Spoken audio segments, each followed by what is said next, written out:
بسم اللہ الرحمن الرحیم۔ السلام علیکم۔ آج 26 نومبر بروز ہفتہ ہم بات کریں گے دو اہم ایشوز کے حوالے سے۔ شہباز شریف اور حمزہ شہباز کے خلاف کل منی لانڈرنگ کیس میں سماعت ہوئی تھی اور اس میں ایک گواہ اپنے بیان سے مکر گیا ہے۔ یہ نیب کے گواہان ہیں اور کس طریقے سے کلین چٹ دی جا رہی ہے موجودہ جو حکومت ہے، اور شہباز شریف اور NRO2 جاری ہے۔ ایک ہی ان کے خلاف تگڑا کیس تھا آمدن سے زائد اثاثہ جات کا، نیب کا، اس میں بھی گواہوں نے مکرنا شروع کر دیا ہے۔ اس کی تفصیل بھی میں آپ کے ساتھ شیئر کروں گا۔ اور لندن میں نواز شریف کے گرد گھیرا تنگ ہو رہا ہے، اور جو وہاں پر عمران خان پر قاتلانہ حملے کی سازش کا اور ارشد شریف قتل کیس کی سازش کا جو رپٹ درج کروائی گئی تھی، کمپلینٹ درج کروائی گئی تھی، اس میں بڑی اہم پیش رفت ہوئی ہے۔ اور جو وہاں کی CID ہے، اس کو یہ جو وہاں کی پولیس ہے، میٹروپولیٹن جو پولیس ہے، انہوں نے CID کو وہ تفتیش ٹرانسفر کر دی ہے کہ یہ ایک اہم معاملہ ہے اور یہ CID اس معاملے کو دیکھے گی۔ اور اس وجہ سے اب سمجھ آ رہی ہے کہ نواز شریف لندن سے کیوں بھاگے تھے، ان کو پتہ تھا کہ یہ معاملہ ان کے گلے پڑ جائے گا۔ اور دوسری طرف جو تسنیم حیدر ہے، اس نے بھی FIA کو کرارا جواب دیا، اور اگر FIA واقعی ان کا بیان قلم بند کرنے میں اب مخلص ہے تو اس نے آپشن دے دی ہے، اس آپشن پہ کام کیا جا سکتا ہے۔ اس کی تفصیل بھی میں آپ کے ساتھ شیئر کروں گا۔ ساتھ ہم بات کریں گے کہ زرداری مافیا کے جو ڈپٹی کمشنر کو گرفتار کیا ہوا ہے، اس کو لے کر گئے ہیں موقع پہ۔ اس کی جو دفتر ہے، ڈپٹی کمشنر جو DC ہاؤس ہے،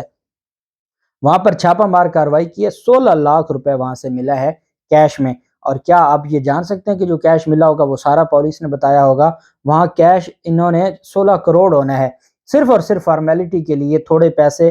ڈالنے ہوتے ہیں انہوں نے ریکوری میں، اور باقی یہ ہڑپ کر جاتے ہیں جو زرداری مافیا ہے۔ اس کیس میں ایک اور اہم چیز سامنے آئی ہے، وہ بھی میں آپ کے ساتھ شیئر کروں گا۔ پہلے ہم بات کر لیتے ہیں شہباز شریف اور حمزہ شہباز کے خلاف آمدن سے زیادہ اثاثہ جات جو کیس ہے نیب کا، بہت اہم کیس ہے۔ اور اس کیس میں یہ بری طرح پھنسے ہوئے تھے، ان کے خلاف 36 گواہان اپنا بیان ریکارڈ کروا چکے ہیں، اور بدقسمتی سے جو رجیم چینج آپریشن ہے وہ ہوتا ہے، اس کے بعد نیب قانون میں ترمیم کر دی جاتی ہے، اپنی مرضی کے پروسیکیوٹر لگا دیے جاتے ہیں، ججز کا ٹرانسفر تبادلے ہوتے ہیں، اس میں وفاقی حکومت کا بہت بڑا ہاتھ ہوتا ہے۔ اور ساتھ جو معاملہ ہے کہ جب نیب چیئرمین آپ اپنا لگا دیں، نیب چیئرمین آپ وزارت داخلہ کے انڈر کر دیں، پورا کا پورا نظام وزارت داخلہ دیکھے، وہاں پہ انصاف کیسے بچتا ہے، اور اس انصاف کی جو تباہی ہے وہ ہمیں نظر آ رہی ہے۔ ایک تو حمزہ شہباز کی جانب سے کل ایک درخواست دائر کی گئی تھی مستقل حاضری معافی کی۔ یہ جج قمرالزمان ہیں، اور قمرالزمان جو جج ہیں، یہ احتساب عدالت نمبر 9 ہے، اس کے جج ہیں قمرالزمان۔ یہ پہلے ایک وقت تھا کہ ان کے خلاف کیسوں کو دیکھ رہے تھے، پھر ان کو ٹرانسفر کر دیا گیا تھا، دوبارہ یہ پھر ان کو واپس لایا گیا۔ ان کی عدالت میں جو آنریبل جج ہیں قمرالزمان، وہاں پر سماعت ہوئی، اور حمزہ شہباز کی جانب سے بھی مستقل حاضری معافی کی درخواست دی گئی۔ پہلے شہباز شریف کے حد تک تو مستقل حاضری معافی کی درخواست منظور ہو چکی ہے، اب حمزہ شہباز نے بھی کل بھی پیش نہیں ہوئے۔ ایک روز حاضری معافی کی درخواست الگ تھی، اور مستقل حاضری معافی کے لیے انہوں نے کہا جی کہ وہ اپوزیشن لیڈر ہیں، بھلے وہ پچھلے 3 ماہ سے گھر سے ہی نہیں نکلے، لندن گئے تھے، لندن آ کے وہ گھر میں چھپے ہوئے ہیں، اپوزیشن لیڈر ان کو ضرور بنا دیا گیا، لیکن وہ اسمبلی کبھی نہیں گئے، نہ وہ باہر عوام میں نکلتے ہیں، عوام میں تو نکلنے جوگے ویسے نہیں ہیں کہ کوئی پریس کانفرنس کریں، کوئی میڈیا سے گفتگو کو، اپنے اجلاس میں بیٹھیں، کچھ کریں، نہیں، وہ پتہ نہیں کیا کہہ رہے ہیں، اور وہ H بلاک ماڈل ٹاؤن میں اپنے آپ کو انہوں نے بند کیا ہوا ہے۔ لیکن عدالتوں میں وہ کہتے ہیں، کیونکہ اب عدالتوں میں دیکھیں نا ان کا موڈ ہی نہیں ہے، اس طرح پروٹوکول نہیں ہوتا، اس طرح چیزیں نہیں ہوتی، تو انہوں نے کہا جی کہ ہم سے نہیں آیا جاتا، ہم نے باقی کیس اپنے ختم کروا لی ہیں، ایک آدھا کیس بچ گیا، اس میں مستقل حاضری معافی دیں، ہمارے وکیل ہی بڑے تگڑے ہیں، نیب ہمارا ہے، اب تو ان کو وکیل کرنے کی ضرورت ہی نہیں ہے، نیب خود ان کا کیس لڑے گا، جیسے FIA لڑا تھا۔ تو انہوں نے کہا جی کہ ہمیں مستقل حاضری معافی دی جائے، اور درخواست دائر کر دی ہے کہ ہمیں مستقل حاضری کی معافی دی جائے۔ اس پر عدالت نے نیب سے جواب طلب کیا۔ وہیں پہ گواہ پیش ہوئے، گواہ یہ جو گواہ تھے امجد پرویز ایڈوکیٹ صاحب نے گواہ پہ جرح مکمل کی۔ گواہ تجمل اسلام تھے، تجمل اسلام نے گڈ نیچر اور یونیٹا اسٹیل کمپنیوں کے بینک اکاؤنٹس کا ریکارڈ بھی پیش کیا جو ان کے نام پر کمپنیاں تھیں اور جو ان کے بینامی داروں نے کمپنیاں بیسیکلی جو ان کے ملازمین تھے ان کے نام پر کمپنیاں بنائی، ان کمپنیوں کے اکاؤنٹس بنوائے، پیسے اس میں آتے جاتے تھے، ٹرانزیکشن ان کے طرف سے ہوتی تھی اور نام ان بیچاروں کا ہوتا تھا جن کو پتہ نہیں ہوتا تھا کہ وہ کمپنیوں کے مالک ہیں۔ اب چونکہ معاملات ان کے اوکے ہو گئے ہیں، اب کون سا گواہ ہے جو وزیر اعظم کے خلاف آ کے بیان دے؟ کیا کوئی بھی سرکاری گواہ، کوئی بینک کا ملازم، کوئی کسی کمپنی کا ملازم، ایس سی سی پی وہ ان کا ادارہ ہے اور ایف بی آر ان کے ادارے ہیں، نیب ان کا ادارہ ہے، کون آ کے ان کے خلاف گواہی دے گا؟ اس بیچارے تجمل اسلام نے اپنی جان کی امان پاتے ہوئے عدالت میں کہا جی کہ یہ شہباز شریف اور حمزہ شہباز تو دودھ کے دھلے ہوئے ہیں، اور انہوں نے کہا جناب غلط کام اور کوئی منی لانڈرنگ یا کوئی کرپشن نہیں، کبھی بھی نہیں، یہ تو کر ہی نہیں سکتے۔ انہوں نے وہ مکر گئے، انہوں نے عدالت میں کلین چٹ دے دی شہباز شریف اور حمزہ شہباز کو، تو عدالت نے کہا اچھا اس نے کلین چٹ دے دی ہے، باقی بھی گواہوں کو بلائیں۔ یہ کیوں کہتے تھے؟ انہوں نے درخواست دی کہ ہمارا کیس اب جلدی باقیوں کی نسبت ہمارے کیس کو جلدی سنا جائے۔ تو کیوں سنا جائے؟ اس وجہ سے سنا جائے کہ ان کو پتہ ہے کہ انہوں نے سارا کچھ مینج کر لیا ہے۔ اب عدالت نے 15 دسمبر کے لیے مزید گواہان کو طلب کیا ہے، اب دیکھتے ہیں کہ مزید گواہ کیا گل کھلاتے ہیں۔ جبکہ دوسری طرف جو اہم منصوبہ ہے اس میں یہ حیدرآباد اور سکھر موٹر وے پہ جو بہت بڑی ایک کاروائی ہوئی تھی، اس میں جو تحقیقات ہیں وہ سامنے آئی ہیں، اور سابق ڈپٹی کمشنر نوشیر و فیروز جو سابق ڈپٹی کمشنر تھے وہ بھاگ گئے ہیں، وہ فرار ہو گئے، اور فرار ہونے کے 4 دن بعد اس کو معطل کیا گیا ہے۔ ریونیو افسران اور نواب شاہ کے افسران کا ریکارڈ طلب کیا ہے نیب نے، نیب نے اب اس کے اوپر ایکشن لے لیا ہے۔ نیب نے کمشنر سکھر کو بھی خط لکھ کر تفصیلات طلب کی ہیں۔ نیب کی جانب سے لکھے گئے خط میں کہا گیا کہ این ایچ اے سے کتنی رقم وصول ہوئی، جبکہ نیب نے سندھ حکومت سے جوائنٹ سروے رپورٹ کی کاپی بھی مانگ لی ہے۔ نیب حکام نے سوال نامے میں کہا ہے کہ لینڈ ایکوزیشن کی مد میں کتنی رقم استعمال کی گئی، ڈپٹی کمشنر سکھر اور خیرپور نے این ایچ اے سے کتنی رقم وصول کی، اور ساتھ ان کی جانب سے یہ بھی کہا گیا کہ وہاں پر کون کون سے افسران تعینات تھے۔ اب نیب ان کو کلین چٹ دینے کے لیے بلاول زرداری کہہ دے کہ جی وہ ہمارے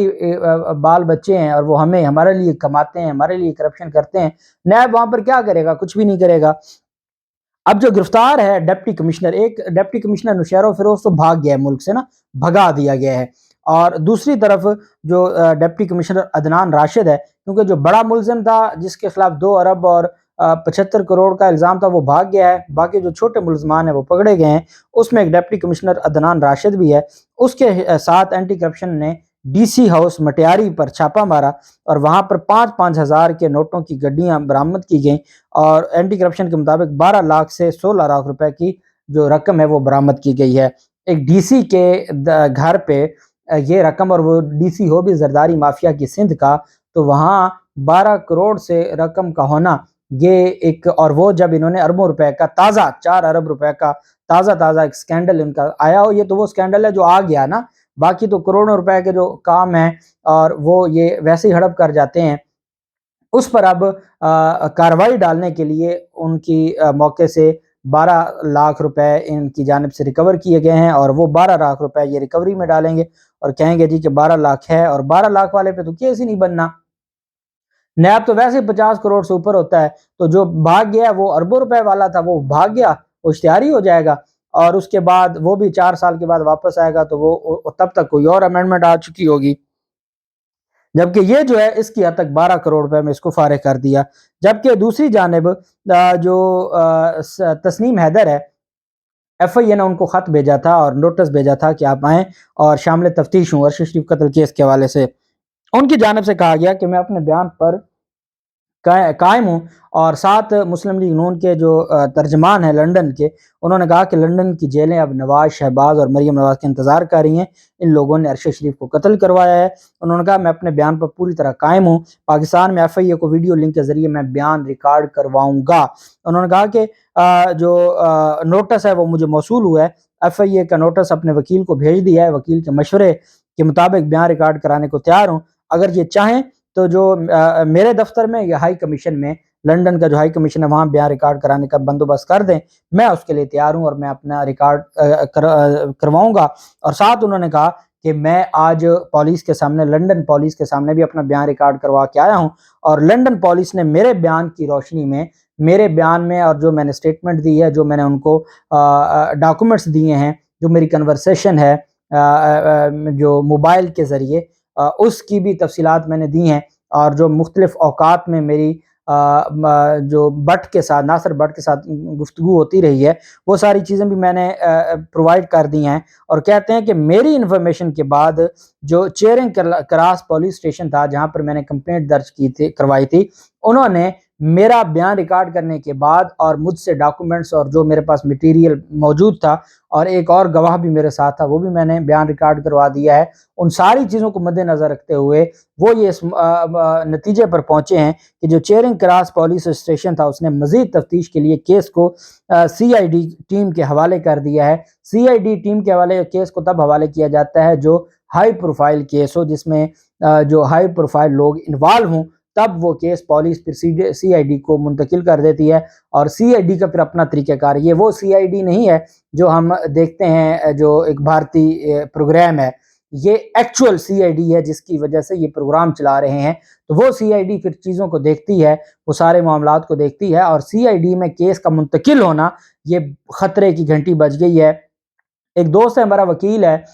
لنڈن سے، اس سے بات ہو رہی تھی تو وہ کہہ رہے تھے کہ بھائی یہاں پہ جو سی آئی ڈی کو کیس چلا جائے تو وہ بندہ یہ سمجھتا ہے کہ بس اب اس کا بچنا ناممکن ہو گیا ہے، اور ان کا ایک اچھا طریقہ ہے تفتیش ہے، اور وہ چیزوں کو دیکھ لیتے ہیں، وہ ساری ان کی کنورسیشن، ان کے واٹس ایپ، ان کے اکاؤنٹس، کہاں پیسے آئے، ان کی کس سے بات ہوئی، اور کون ٹریول کرتا رہا ان دنوں میں، کینیا کون گیا، اور پاکستانی کون کون سا برطانیہ سے کینیا گیا، اور ان کا کیا رابطہ تھا، وہ کہتے ہیں وہ ساری چیزیں نکلوا لیں گے، اور اب شریف خاندان کے لیے بچنا ناممکن ہو گیا ہے۔ اور انہوں نے یہ بھی کہا ہے کہ